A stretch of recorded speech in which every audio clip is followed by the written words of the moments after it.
Hey everyone, Namaskar and welcome to Curries with Bumbi. Today I will show you how to make tender green jackfruit curry, which is popularly known as the meat of the tree in West Bengal, a region in the eastern part of India, as it resembles goat's meat once it's cooked.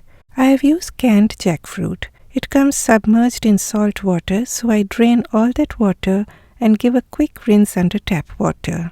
Now I like blanching the jackfruit a little bit before cooking in the masala. Here is a pot of boiling water. I added a teaspoon of salt, about a fourth of a teaspoon of turmeric powder. Add the jackfruit and wait for it to come up to a boil.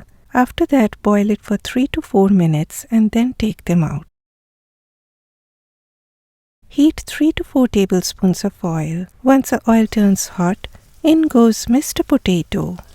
Fry the potatoes on medium-high heat till they get a golden brown color. Once they reach this color, take them out into a bowl.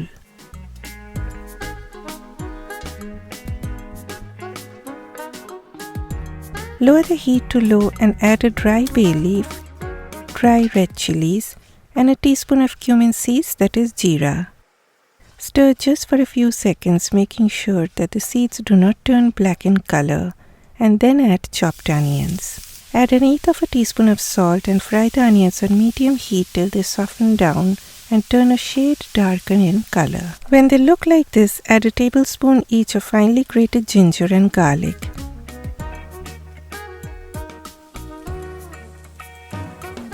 Stir on medium-low heat for a minute.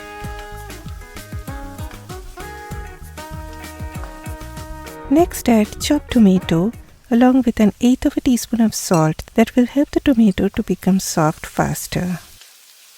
Cover on low heat for a minute or two.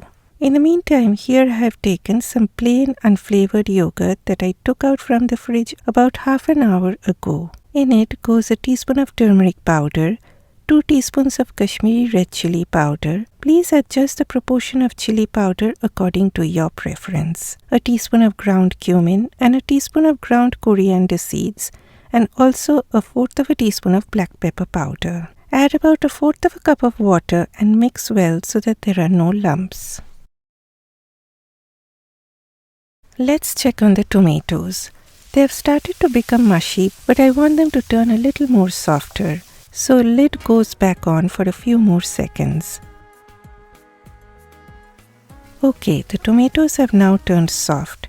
Add a splash of water to bring down the temperature of the pan because it is yogurt time and yogurt needs a lot of pampering so that it doesn't split. So the heat of your stove should be way down, or switch off the heat if using an electric stove, and add the yogurt after adding a splash of water to the pan. Then immediately give a mix. Switch your stove back on if you have switched it off and keep on stirring continuously on low heat till it comes up to a boil. Once you see those bubbles, only then add a teaspoon of salt and a teaspoon of sugar. Sugar brings in a balance to those flavors, but please leave it out if you have any concerns.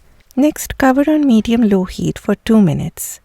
After 2 minutes, lift off and add the fried potatoes. Stir well so that all the potatoes get well coated with the masala.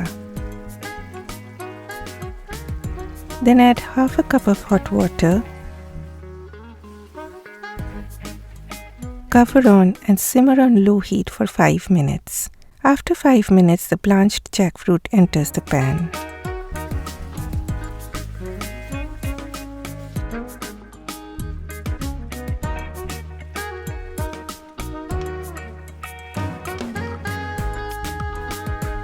A teaspoon of garam masala powder goes in. I again added a cup of hot water, mixed well, then cover on very low heat for 10 minutes. After 10 minutes, check with a fork whether the jackfruit has turned tender or not, and my one has become perfectly tender.